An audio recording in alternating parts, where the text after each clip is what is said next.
And the last group of the Euros 2024 is Group F, consisting of Portugal, Turkey, Georgia, and Czech Republic. I actually want to start directly with Portugal right here, coached by Roberto Martinez and ranked number 6 in FIFA's rankings.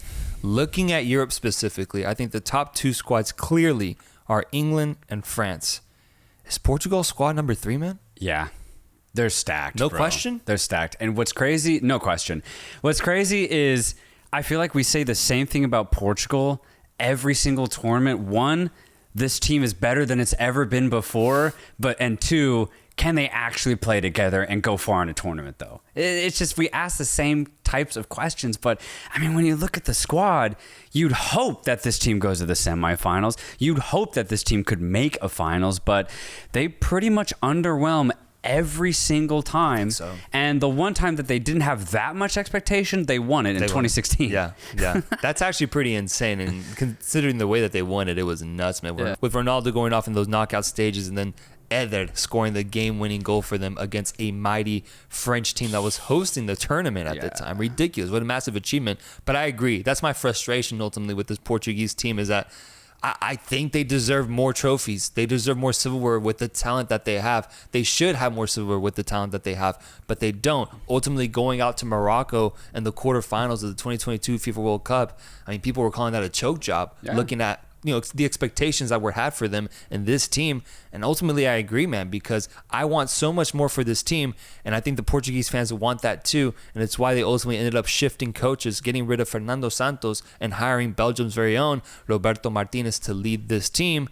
And so far, so good, man. Honestly, looking at the results, they topped the Euros qualification group with 30 points out of 30 available points, 10 victories, 36 goals for, 2 goals against. Players like Diogo Costa, Diego Dalot, Joao Cancelo, Ruben Diaz, Bruno Fernandes, Palhinha, Vitinha, Bernardo Silva. CR7 is back, and this will definitely be his last Euros tournament. Has to be. Diogo Jota, Rafael Leao. I mean, this team should at the very least be making semis, man. Oh, yeah. At the very least. You already said that they had a perfect record in qualifying, like truly perfect. Every single match was a win for Portugal. But they're the 8th team ever to actually have a perfect qualification. So they actually put themselves in high status by doing this achievement. But not only that, yes, they only conceded 2 goals, 9 clean sheets. 9. It was only 1 game that they actually conceded. Good Lord. It's insane. Good Lord. They've been absolutely dominant. And I think the first person I want to mention here is actually Roberto Martinez, because unfortunately he had a really sour ending with Belgium, right? And ultimately he got a lot of shtick for Belgium's shortcomings. But I think it was just the end of the road for Martinez in Belgium is ultimately what it was. If a manager stays around too long at any team, this kind of is usually what happens. So I'm not even going to really look at the criticism from Martinez. Yeah, he could have maybe done a little bit more with Belgium, but I think making the semifinals appearance, always being competitive during his tenure is enough for me, in my opinion. And when you look at the coach that Portugal had before Martinez and Fernando Santos, man, I mean, Santos was notorious for being a defensive-minded coach and rarely adapted his 11 and was always resistant to play attacking football. Whereas Martinez, he may not be the most offensive-minded manager or the most tactical, but he's an upgrade from Fernando Santos, at least from an offensive perspective. And I think it really shows with this Portuguese side right now, because when you look at them, they are playing really free-flowing football. There's actually a lot more rotation going on in the midfield and in the offensive line. Realistically, like, I think only Rafael Leao, Bernardo Silva, and Bruno Fernandes have their spots secured. The other 3 positions around those 3 guys truly, honestly, is wide open. I guess you'll say Ronaldo will start as the number 9, but well, we need to have a conversation about Ronaldo alone, honestly. And honestly, let's have it right now, bro, because CR7, what's his role at this tournament? I don't know.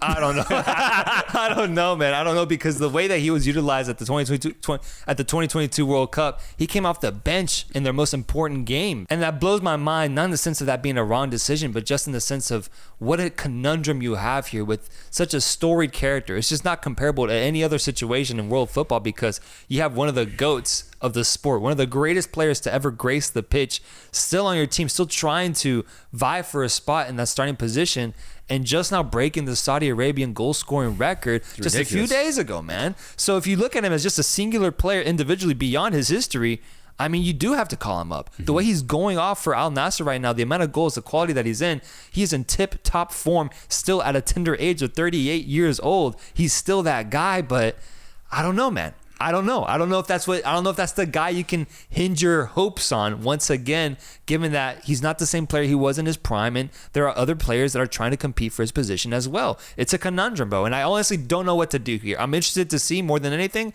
how Roberto Martinez handles it, because Santos got criticized for how he handled it, and he had to make some really tough decisions.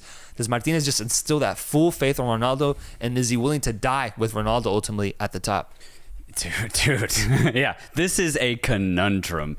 Not only was he the top goal scorer in Saudi Arabia this year, right, but also in historic fashion, he was Portugal's top goal scorer in the qualifying campaign. I mean, so it's just like, you look at the numbers, he has to start in this first match. If I'm Martinez, here's how I would approach it. Okay. I would start Ronaldo in the number 9 position.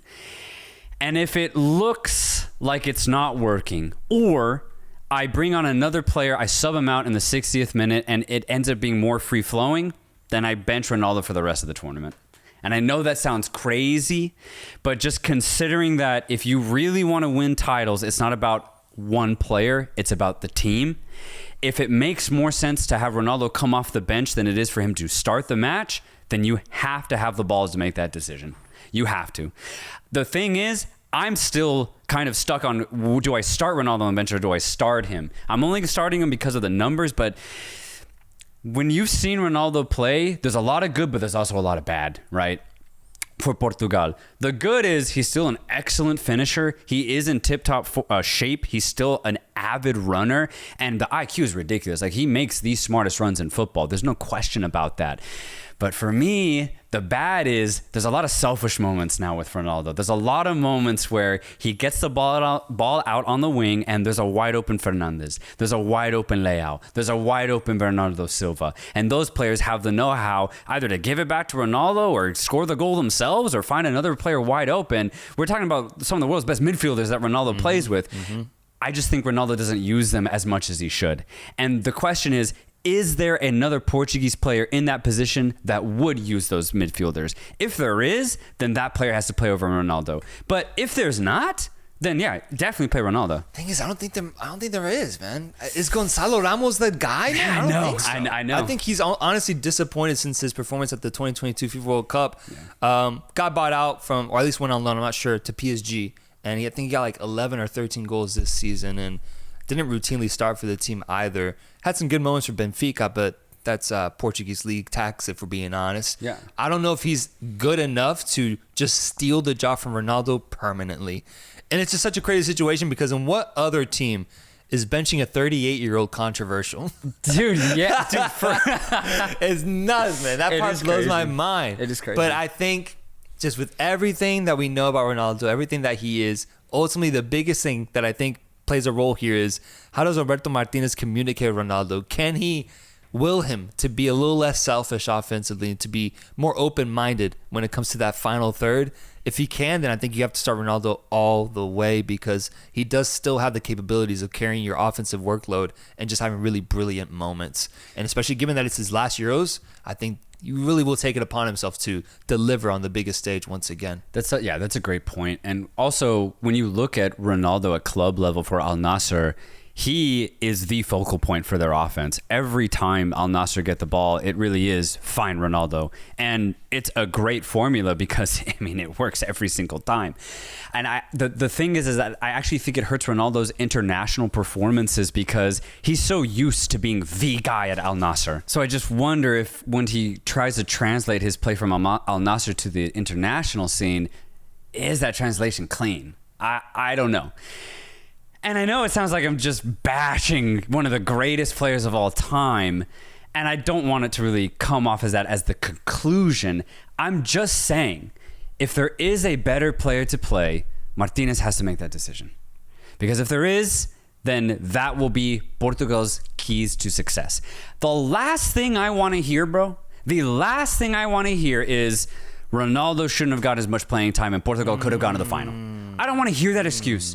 If Ronaldo plays every single game, fine. He will score. He's one of the best at it.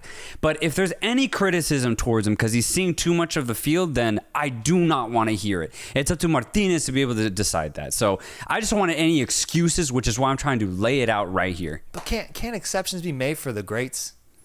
Like, I feel like we see that happen all the time, man. Like, it's just part of it. You live and die by this guy, and you lived by him in 2016, and he got you that trophy. Now, as a thank you, you see his career out for Portugal, starting him every match and having that excuse at the end of the day. But it is, reminiscent of the team and how they relied upon him for so many years, and he delivered. You live or die by the heroes that you have, and ultimately, I think that's what this is. Definitely. But I will say, and I know it's not the exact same, but when Sweden were trying to qualify for the World Cup in 2018, they stopped calling up Zlatan. And what happened? They actually qualified and honestly had a great tournament. And the moment they stopped calling Zlatan Ibrahimovic one of the best, it was actually Sweden's best years. I'm not saying it's the same as Ronaldo, especially since Ronaldo's still performing at such a high level. But what I am saying is I don't want to hear it. If Ronaldo plays and people criticize him, I'm not going to listen to it because it's up to Martinez to be like, all right, I have 10 of the best attackers in the world. If he thinks Ronaldo's a part of that, play him. If he doesn't, don't play him. I don't want any excuses. I guess I disagree. I think all the players will also buy into it too. They're all just as thankful to Ronaldo for what he's done. You think so? Yeah, I think so. I see a lot of comments in the Portuguese section saying like, I love Ronaldo, but give this new generation a chance. For sure. I'm saying the players themselves. I think they see Ronaldo as just such an icon of the country that they're going to be pro Ronaldo no matter what. And especially the mentality he provides to the team, the energy. And ultimately, Zlatan is Zlatan. He ain't Ronaldo. Absolutely. I'm gonna be straight up with you. He ain't Ronaldo. But he's the same impact for Sweden, right? Sweden never had a star. For sure. But I think Ronaldo is just one of two top players we've ever seen all time. So I think that's why I differentiate that. But ultimately, I do want to highlight the rest of the team. Because we've touched on the Ronaldo topic, and I'd love to know where the people stand on this. Are you with Soltero on this, or are you with me in the sense of Ronaldo's role for this team and how you foresee it happening at this tournament? But as for the rest of the team, I'm in love. Dude, I'm in love. Yeah. I'm in love, bro, because we talk so highly about England and how they have such a deep squad, but not just that. So many other players are in form. I think Portugal is actually very, very similar. Mm-hmm. One thing that I noticed off the bat is that in every sector of the pitch, they have a young rising star who just had a really good season. Let me go through them. At goalkeeper, Diego Costa, 24 years old now, had another really good for FC Porto. I could see him making a big offseason move to a bigger club, whether it's in the Prem or La Liga. I think his time will come very soon because he just had another really good year. In the defensive positions, I have three guys that stood out for Portugal this year. Diego Dalot was voted Manchester United's best player of the season. I think he definitely improved his play overall. Nuno Mendes has been incredible for PSG, also so young, also improving. And then Gonçalo Inácio, who just won the Portuguese title with Sporting CP, might actually have an argument for starting right alongside Ruben Diaz in that back line, or alongside Dani Pereira. He might have an argument because of the way that he's played so far, and I think he's only like 20 years old. So he had another really good year. In the midfield, the one and only Vitinha. Yeah. What a season, bro. I loved everything I saw from him. I put that pressure on him early on in the year as to carrying PSG's workload after offloading Verratti and really becoming the main man in their midfield. And this dude stepped up every single match. He had such big moments in the Champions League and in the league specifically. He's the next great Portuguese midfielder, in my opinion. I'm excited to see his inclusion into the squad. And you mentioned three Portuguese players who should be in the starting 11 right off the bat. I think Vitinha has to be that fourth player that should be an immediate starting player for this team. What a season. And then up top, Rafael Leao with a 15-goal, 12 assists for AC Milan this season. And Pedro Neto having his best year for Wolves, getting 10 assists as well. Jeez. These guys are all, I believe, under 25 years old, and they all had really good seasons. And I think that's really good to kind of fill out the holes of this team now, because sometimes you have young players that might not be ready for the moment, are still kind of rising, still working to prominence. But I think all these guys have really grown into their roles at their club teams and are not prepared for the big stage of the international scene. This Portuguese squad is so fun to piece together because, like you said, when you look at every single player, they're in such good form. Question I have for you and maybe for the audience as well is, who is going to be that third midfielder? If we say Fernandes is the attack, Vitinha is kind of just the all-around midfielder, who's going to be that third guy? Palhinha. It definitely could be Palhinha as the box-to-box, more defensive-minded. But I wonder, because Martinez has not found, or maybe more so he has not decided to show who his two starting pivots are behind Fernandes. He's rotated them out in every single game. Obviously, he has that luxury because this Portuguese squad is so stacked. But I mean, you could go with maybe more free-flowing Otavio if you need that offensive option. You could go with Ruben Neves, who is still playing at an incredibly high level. There's so much that you could do and rotate in with that Portuguese midfield. And then up top, too, think the players that they can bring off the bench are still in really good form too. Besides Silva and Rafael Leao, for example, João Felix, coming off probably his happiest season of his footballing career. And honestly, I think a more happy, free-flowing Felix is actually really good for this Portuguese side, because if Silva, needs some rest, you can bring on Felix and he can bring that same trickery, the same directness that Silva has, and you don't lose that much by starting a player like Felix. So I just think that Portugal have so many different options in the midfield and in the offensive line, and they're all in such good form. They have to make semis. I have them. They have to make semis. That's my expectation for them. Anything less, I think, is a disappointment for the level of quality in this team. Get to the semifinals, and from there, who knows what happens. Get a final appearance and maybe lift the Euros once again. CR7 goes out on top. That's what I want to see for this Portuguese squad. I do think they're going to be one of the more fun teams to watch in this tournament, and I'm excited to see what Portugal can do at the Euros. I'm applying the same pressure that I'm applying to England and France for this Portuguese side. Has to go semis. The squad is simply too stacked. Everyone's in such good form. I actually believe in this Portuguese side. When you look at the way they've been playing over the last 12 months, it's super promising, more so than I've seen and going into other tournaments for Portugal. Give me a semifinals appearance for this side.